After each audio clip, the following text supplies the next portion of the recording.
David here with Figboot on pens, back again with another fountain pen review. I have said this many times, but one of the things I enjoy about this hobby is making new discoveries.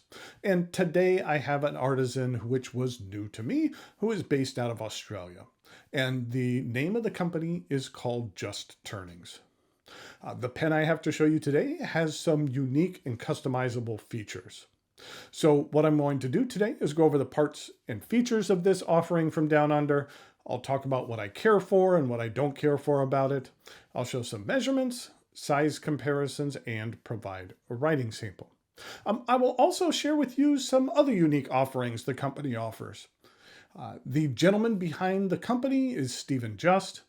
He is based out of Brisbane, Australia, which is on the eastern coast of the country.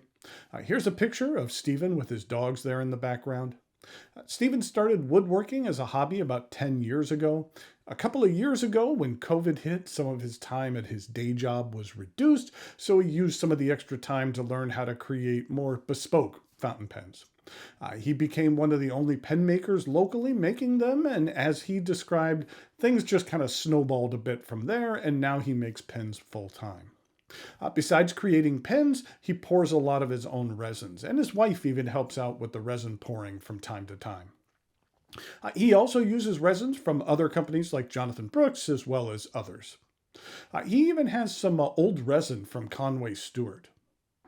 For the most part, he has one pen design, which can or cannot have a clip. The pen arrived in this rather simple box. And inside we have a sleeve that has some koalas and kangaroos on it, which seemed appropriate from a pen from Australia. And inside, if I can get it out of here, we have a pen. This particular model is made from a resin from Tim Crow of the Turnt Pen Company. And it's called the Opal. That's the name of this material.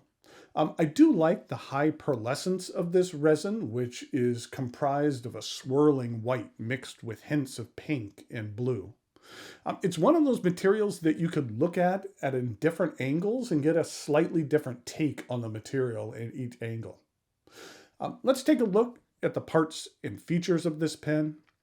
The finial has a rounded top. This transitions into the clip. I feel it fits the aesthetic of this pen and functions nicely as well. The cap angles up only slightly, about 1.5 millimeters from beginning to end. Now, there's no external branding on this pen, and this has been a pet peeve of mine I've mentioned before.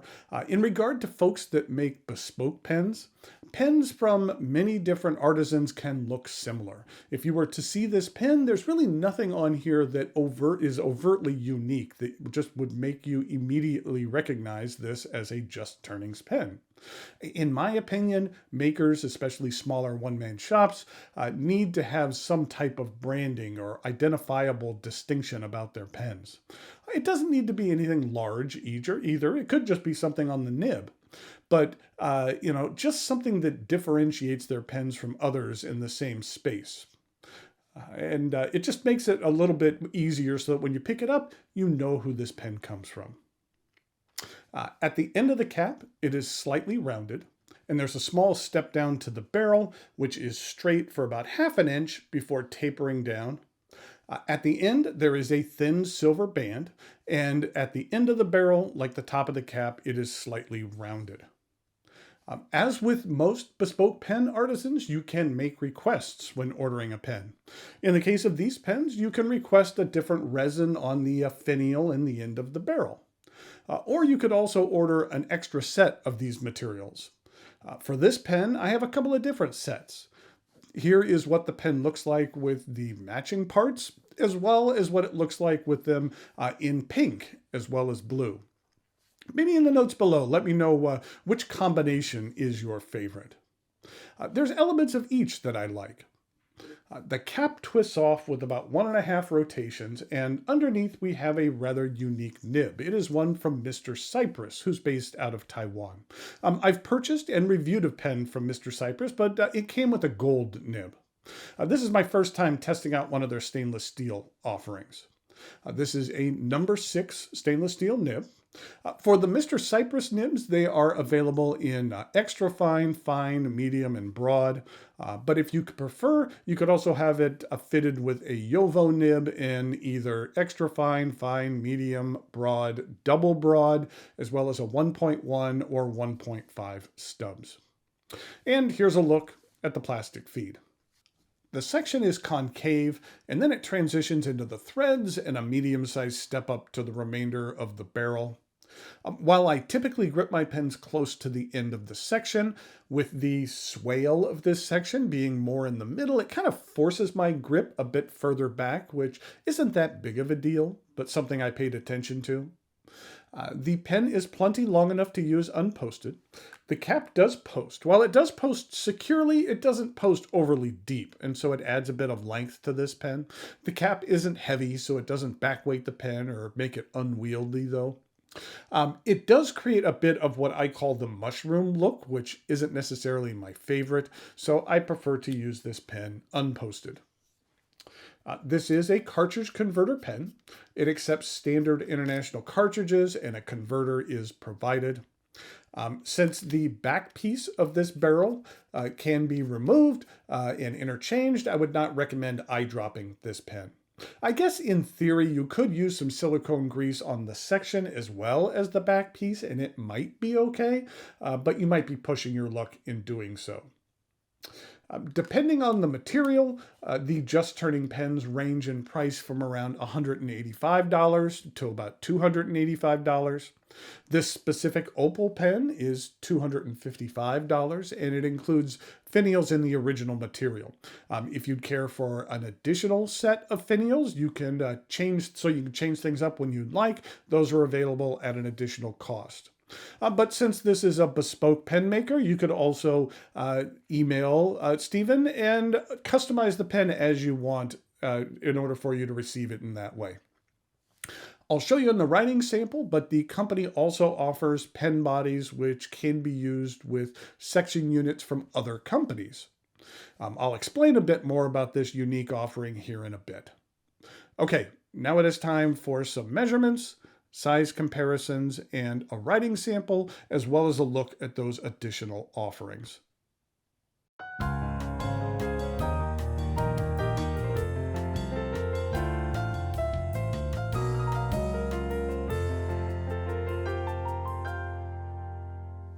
So here we have that pen from Just Turnings. Wanted to give you another closer look at this real pearlescent material. And I kind of like just the wisps of yellow and purple and red and blue. Just tiny wisps of that just give it a little extra element. In regard to the ends, I wanted to show you how you could interchange these. And so I have a couple extra parts, and I even have an extra clip and an extra ring here in the back. So if we wanted to change out these parts, we could go ahead and change these out. And let's say we wanted to make it gold. We can, let's see how easily I can do this. We could change that out, and then we can take off the finial and place this back on here. So now we have a pink tip pen with the gold trim on it. And so you could either order it like this, or if you wanted to, like I mentioned, you could have the additional parts and then you can kind of interchange at your whim. In regard to some size comparisons, wanted to share it with some other independent bespoke makers. This is a pen from Skogsy. And then here is a pen from Jonathan Brooks, the Carolina Pen Company. And then here is something from the Mad Science Pen Company. I had kind of mentioned before unique designs. This is a really good example of that. For Mad Science, it just has a really unique design. So when you see that, you know it is one of their pens because it's very distinctive. In regard to a couple of other makers, here is the Wet n Wise Albert. And then here is a pen from Hello Tello. This is the Venice. He also used these Venetian glass here at the end, which is kind of one of his signature elements of his pens. And then here is the Rockster Daydreamer, which I just really loved this burled maple. I just think that purple looks amazing, and the patterning that you get to see on this pen is really, really cool. In regard to some uncapped comparisons, this is what it looks like with the Charleston from the Carolina Pen Company. Here is the Daydreamer from Rockster. And then here is this micarta pen from Skogsy. Oh, I wanted to show you another offering from Just Turnings. And what they have is they have pen bodies that will fit the sections of other pens. So here are a couple of their offerings. They actually, this one down here, the yellow one, will actually fit a Pro Gear Slim. And this top one here is actually going to fit a Pilot Customs 912. And so what you do here is, I have a Pro Gear Slim that you can just take out the section of your Pro Gear Slim, and it will fit right here in this particular pen, and it's threaded so that it works. So if you would like a custom pen basically for your particular nib, maybe you really like the nib but would like a custom body for one of these, then you can do that. This one fits the Pilot 912, but in regard to the different pens that he offers, for Sailor, he has ones for the Pro Gear Slim, the 911 Large, as well as the 911 Small. He has ones for the Platinum 3776, as well on a number of pilots, the Custom 74, 91, 912, 743, and 742. These are not currently on his website, but they are available via request, via email. And the price for these varies depending on the resin that's used. I will say that this yellow resin doesn't do much for me. That's just a personal preference. This purple one is interesting. But if you're looking to get a little extra life or something a little bit different from one of the nibs and sections of your other pens, then this might be something that's interesting to check out. Okay, here we go with the writing sample for this Just Turnings.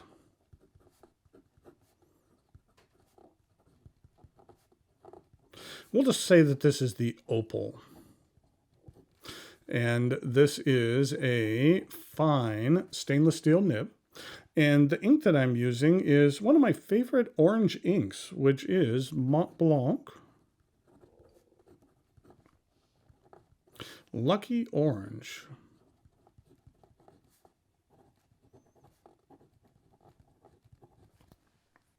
This is what the ink looks like. It's a real nice saturated orange that, I do have. It's running out. There's not much left, and I do believe this ink is a little hard to get. So this might be one of those inks that once it's gone for me. But this is what the bottles look like.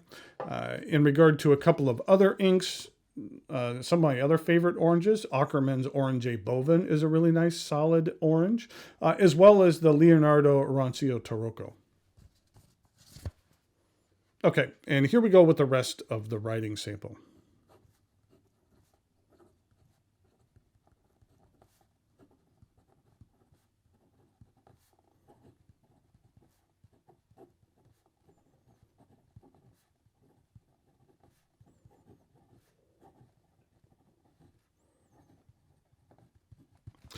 While I typically prefer mediums or broads, this fine is nice. You can get a little bit of line variation out of here. It is a bit on the firm side. And I'd say the ink flow is, I wouldn't say generous, but it gets the job done. In regard to some reverse writing,